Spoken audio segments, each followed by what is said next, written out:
Hello बच्चों, स्वागत है आप लोगों का जीडीटी एजुकेशन में। बच्चों, आप लोगों ने हिंदी काव्य खंड का पहला चैप्टर करबक पढ़ा।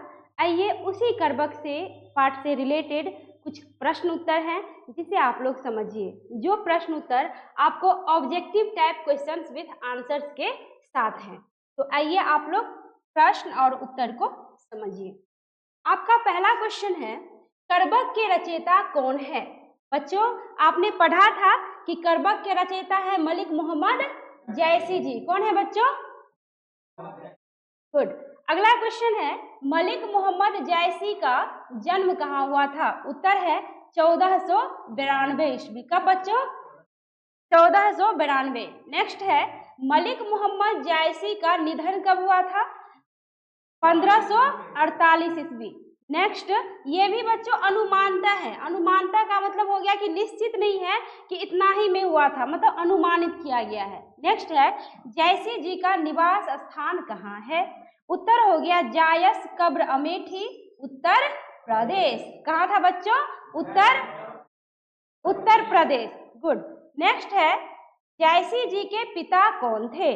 उत्तर हो जाएगा मलिक शेख ममरेज या फिर मलिक राजे अशरफ। क्या होगा बच्चों? अशरफ। आइए नेक्स्ट, अगला क्वेश्चन है, जैसी के गुरु कौन थे? तो जैसी के गुरु थे सूफी संत शेख मोहिदी और सैयद अशरफ जहांगीर। नेक्स्ट है, मलिक मोहम्मद जैसी की वृत्ति क्या थी? बच्चों, वृत्ति मतलब होता है कि उनकी पेशा क्या थी, वो करते क्या थे।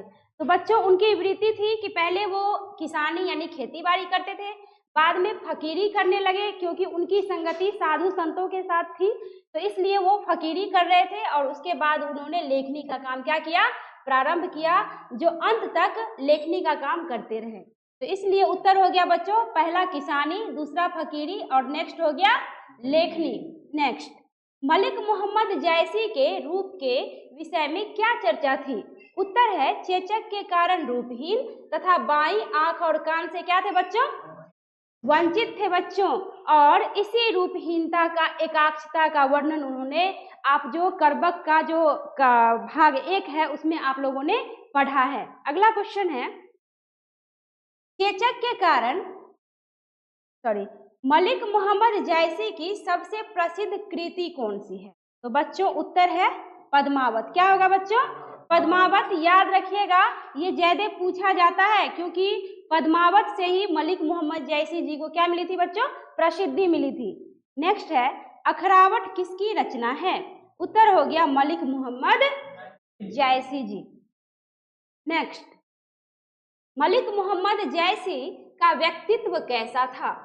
व्यक्तित्व मतलब वो कैसे थे, किस स्वभाव के थे? तो वो मृदुभाषी थे, मनस्वी थे और संत थे। बच्चों, मृदुभाषी मतलब बहुत ही कम बोलते थे, मनस्वी हमेशा किसी न किसी विचार में खोए रहते थे और संत तो वे थे ही। आगे हैं, आखिरी कलाम के रचयिता कौन है? तो उत्तर क्या होगा बच्चों? जैसी जी। क्या होगा? जैसी जी। नेक्स्ट, जैसी कैसे कवि माने जाते हैं? तो जैसी सूफी कवि माने जाते हैं। कैसे कवि बच्चों? सूफी कवि। सूफी कवि वो जो इस्लाम धर्म को मानने वाले होते हैं, किसी एक विषय वस्तु को लेके चलते हैं। अर्थात जैसे हम लोग होते हैं कि हम लोग कई देवताओं की प्रतिमाओं की पूजा करते हैं, लेकिन वो लोग क्या होते हैं कि इस्लाम धर्म को यानी किसी एक को मानकर चलते हैं। तो ऐसे मानने वाले धर्म को हम क्या मतलब व्यक्ति को कहते हैं? सूफी कवि। अगला है, करबक कहाँ से गृहीत है, अर्थात कहाँ से लिया गया है? बच्चों, करबक लिया गया है कहाँ से? पद्मावत से। नेक्स्ट, जैसी के रचना में किस कहानी का वर्णन मिलता है? तो उत्तर हो गया बच्चों लौकिक कहानी का। लौकिक कहानी मतलब हो गया कि जैसे लोगों के बीच जो घटनाएं घटित हुई है, हाँ, लोगों पे कोई आधारित कोई घटना हो जिसका वर्णन की जाए, उसी को कहा जाता है लौकिक कहानी। नेक्स्ट क्वेश्चन है, पद्मावत को कैसा काव्य माना जाता है? उत्तर हो गया बच्चों प्रेमाख्यान काव्य। बच्चों, प्रेमाख्यान का क्या अर्थ होता है? प्रेमाख्यान का मतलब होता है कि ऐसी कहानी या ऐसी बातें जिसमें प्रेम कथा का वर्णन हो, जैसे कि रानी पद्मावती और राजा रतन सेन का क्या है? वर्णन है। नेक्स्ट है, चित्ररेखा किनकी रचना है? तो उत्तर क्या होगा बच्चों? जायसी। नेक्स्ट, 7 चौपाई और 1 दोहा क्या कहलाता है? तो वो कहलाता है बच्चों करबक। आप जो करबक पढ़े हैं भाग 1 और भाग 2 जो आप लोग पढ़े हैं, तो उसमें जो आप ध्यान से देखिएगा 7 चौपाई है, 7 पंक्ति के बाद 2 ठो यानी 2 लाइन की दोहा है। इसी 7 चौपाई और 1 दोहा को बच्चों क्या कहा जाता है? करबक कहा जाता है। नेक्स्ट, पद्मावत में किनकी प्रेम कथा का वर्णन है? उत्तर है राजा रतन सेन और रानी पद्मावती। नेक्स्ट, पद्मावती कहाँ की राजकुमारी थी? तो उत्तर हो गया क्या बच्चों? सिंघल द्वीप। कहाँ की राजकुमारी थी? सिंघल द्वीप। नेक्स्ट, किनकी कुदृष्टि रानी पद्मावती पर पड़ी थी? क्या उत्तर है बच्चों? अलाउद्दीन खिलजी। नेक्स्ट, अलाउद्दीन खिलजी कहाँ का शासक था? उत्तर है दिल्ली। नेक्स्ट है राघव चेतन कौन था? तो राघव चेतन बच्चों राजा रतन सेन का कौन था? द्वार पंडित। जो राजा रतन सेन को क्या किए थे बच्चों? धोखा दे दिए थे। धोखा इसलिए दिए थे क्योंकि राजा रतन सेन के दरबार में वो द्वार पंडित तो थे ही और साथ में वह जादू टोना का काम करते थे। जब ये बात उन्हें पता चलती है तो उन्हें समझाते हैं, लेकिन उसके बावजूद वो समझते नहीं हैं। तो इसलिए रतन सेन उनको क्या किया? निकाल दिया। और इसी का बदला लेने के लिए ये राघव चेतन जो है किससे जा मिला था बच्चों? अलाउद्दीन खिलजी से।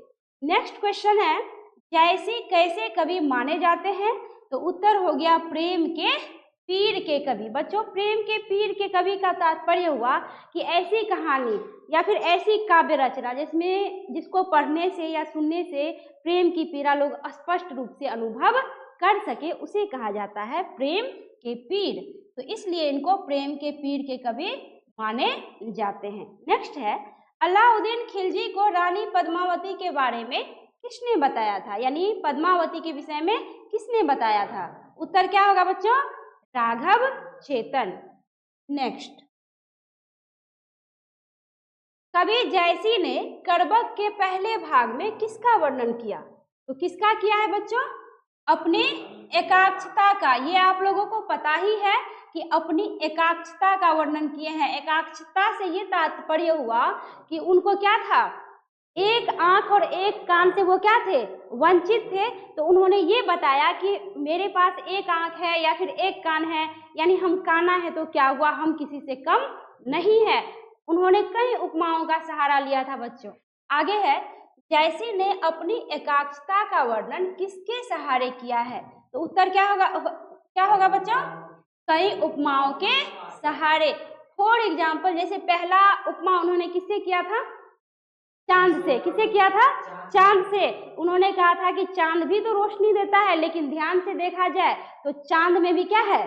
दाग होता है, लेकिन लोग उनके दाग की ओर क्या करते हैं? ध्यान नहीं देते हैं। लोग उनके प्रकाश को ग्रहण करते हैं। अर्थात क्या कि मैं भी एकाक्ष हूँ, तो लोग मेरी एकाक्षता पर ध्यान नहीं देके मेरे अंदर जो ज्ञान है उस पर ध्यान देंगे। अर्थात मैं भी ज्ञान की रोशनी फैलाने का काम करता हूँ, तो इसीलिए मैं भी किसी चंद्रमा से कम नहीं। नेक्स्ट, कहते हैं कि एकाक्ष होने पर भी कवि जयसी किस भावना से ग्रसित नहीं हुए? किस भावना से बच्चों? हीन भावना से। किस भावना से?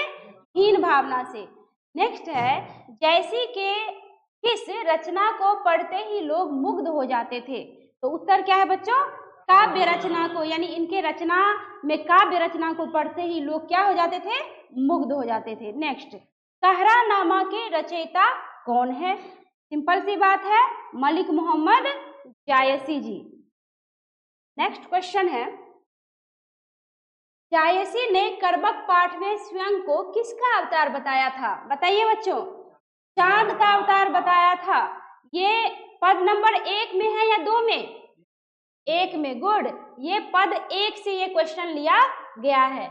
नेक्स्ट है, चंद्रमा को लोगों तक रोशनी पहुंचाती है, चंद्रमा लोगों तक रोशनी पहुंचाती है, पर जायसी क्या पहुंचाते हैं? ज्ञान की रोशनी बच्चों। तो उत्तर हो गया ज्ञान की रोशनी। नेक्स्ट, कवि जायसी ने अपनी आंखों को चांद में प्राप्त कलंक मतलब दाग कहा है, तो वहीं पर अपनी काव्य रचना को क्या कहा है? क्या कहा है बच्चों? प्रकाश। उनका मानना है कि मेरी काव्य रचना किसी प्रकाश से कम नहीं। नेक्स्ट, कवि जायसी ने स्वयं को किस तारा से उपमित किया है? किससे बच्चों? शुक्र तारा से, क्योंकि शुक्र तारा भी हमें प्रातःकालीन प्रकाश की सूचना देने का क्या करते हैं? काम करते हैं। आगे है, शुक्र तारा लोगों को किस बात की सूचना देते हैं? उत्तर है बच्चों प्रातःकालीन प्रकाश का। नेक्स्ट क्वेश्चन है, चंपावत के रचनाकार कौन है? नेक्स्ट क्वेश्चन है, चंपावत के रचनाकार कौन है? उत्तर क्या होगा बच्चों? जायसी जी। नेक्स्ट है, कवि जायसी ने अपने आंख के कालापन को क्या कहा है? तो क्या कहा है बच्चों? दाग। दाग से क्या तात्पर्य? दाग से तात्पर्य हो गया चोप, जो किसमें पाया जाता है? आम में पाया जाता है। किसमें? आम में पाया जाता है। नेक्स्ट है, डाब का क्या अर्थ होता है? तो डाब का अर्थ क्या होगा बच्चों? चोप। नेक्स्ट, डाब अर्थात चोप किस में पाया जाता है? तो उत्तर है आम में। नेक्स्ट क्वेश्चन है, आम में किसके कारण सुगंध आता है और वह पकता है? तो किसके कारण बच्चों? डाब के कारण या फिर चोप के कारण। आप डाब बोलिए या फिर चोप बोलिए, बात बराबर हुई। अब ये डाब अर्थात चोप क्या होती है बच्चों? जैसे आम और उसमें डंठल जो होता है, डंठल को तोड़ते हैं तो उसमें से क्या निकलता है? एक पानी जैसा, कोई द्रव जैसा निकलता है, और वो पानी अगर आपके शरीर पे पड़ जाए तो क्या हो जाता है? घाव हो जाता है, नुकसान पहुंचाता है। लेकिन उसी डाब के कारण आम में क्या आता है? सुगंध आता है, वह पकता है। तो इसीलिए कवि ने कहा है कि आम में भी तो डाब होता है, अर्थात आम में भी तो अवगुण है, अर्थात मेरे में भी एकाक्षता वाली अवगुण है, तो हमें कोई गम नहीं है। नेक्स्ट क्वेश्चन, नेक्स्ट है, समुद्र खारा है इसीलिए वह क्या कहलाता है? क्या कहलाता है बच्चों? अनंत अपार। क्या आप लोग समुद्र के गहराई को ऊपर से देख सकते हैं? नहीं देख सकते, तो इसीलिए उसका पानी नमकीन यानी खारा है, लेकिन उसके बावजूद भी वह क्या है? अनंत और अपार है। नेक्स्ट, महादेव ने किस पर्वत को अपने त्रिशूल से नष्ट किया था? नेक्स्ट क्वेश्चन है, महादेव ने किस पर्वत को अपने त्रिशूल से नष्ट किया था? किसको बच्चों? सुमेरु पर्वत को। नेक्स्ट, शिव के त्रिशूल से नष्ट होने के बाद सुमेरु पर्वत क्या बना? क्या बना बच्चों? कंचनगिरी, अर्थात सोने का पर्वत। नेक्स्ट, सोने में आभूषण बनाने योग्य खरापन लाने के लिए उसे क्या किया जाता है? तो उसे क्या किया जाता है बच्चों? आग में तपाया जाता है। नेक्स्ट है, कवि को एक ही आंख है पर वह किसके समान निर्मल है? दर्पण के समान, क्योंकि बच्चों दर्पण कभी झूठ नहीं बोलता। नेक्स्ट, कवि ने करबक के दूसरे भाग में किसकी महिमा का गान किया है? अपनी कविता का। किसकी बच्चों? अपनी कविता का। नेक्स्ट क्वेश्चन है, करबक का दूसरा भाग किसका निष्कर्ष है? तो किसका निष्कर्ष है बच्चों? पद्मावत का। नेक्स्ट, पद्मावत में किसके महत्व को बताया गया है? प्रेम के महत्व को। नेक्स्ट है, कवि ने काव्य को किसके खून से रचा है? अपने खून से। अपने खून से मतलब ये नहीं कि खून निकाल निकाल के रच रहे थे, इसका मतलब ये हुआ कि काव्य रचने में उन्होंने खून पसीना क्या कर दिया? एक कर दिया, यानी काफी मेहनत से उन्होंने अपने काव्य को रचा था। अतः उत्तर होगा अपने खून से। नेक्स्ट है, जायसी के अनुसार उनके रचना को सुनकर लोग किसकी पीड़ा को पा जाते हैं? उत्तर क्या होगा बच्चों? प्रेम की पीड़ा को। नेक्स्ट है, कवि जायसी पद्मावत को रचते समय किसकी पीड़ा से रोया था? किसकी पीड़ा से? प्रेम की पीड़ा से। नेक्स्ट है, कवि जायसी के अनुसार पद्मावत कैसी कृति है? मार्मिक कृति है। बच्चों ऊपर है प्रेम की पीड़ा, नीचे है मार्मिक, अर्थात यह कि वो जो रच रहे थे तो रचने के टाइम में वो जो कहानी को समझ रहे थे तो समझ समझ के उनके आंखों में क्या आ जाती थी? आंसू आ जाती थी, क्योंकि कहानी काफी मार्मिक थी। आगे है, कवि के अनुसार उनके मरने के बाद उनकी निशानी बनकर क्या अमर रहेगी? उनकी काव्य रचना, अर्थात कवि का नाम। और वैसे मोहम्मद जायसी जी की इच्छा भी थी कि मैं मर जाऊं तो मैं अपने काव्य के माध्यम से क्या हो जाऊंगा? अमर हो जाऊंगा, अमर हो जाऊं। आगे है, काल क्रम में राजा रतन सेन, रानी पद्मावती, अलाउद्दीन खिलजी, राघव चेतन और सुबा मारे गए, पर क्या शेष बच गया? क्या बच गई बच्चों? उनकी अमर कहानी। यानी इसका मतलब ये हुआ कि कुछ ऐसा करिए कि मरने के बाद आपकी कहानी क्या हो जाए? संसार में रह जाए। नेक्स्ट है, होलीनामा के रचयिता कौन है? उत्तर क्या है बच्चों? मलिक मोहम्मद जायसी। नेक्स्ट, फूल झड़कर नष्ट हो जाता है पर वातावरण में क्या छोड़ जाता है? खुशबू। क्या छोड़ जाता है बच्चों? खुशबू यानी सुगंध। नेक्स्ट है, गुणी व्यक्ति के मरने के बाद संसार में क्या अस्मरणीय रह जाता है? उनका यश यानी कीर्ति यानी प्रतिष्ठा।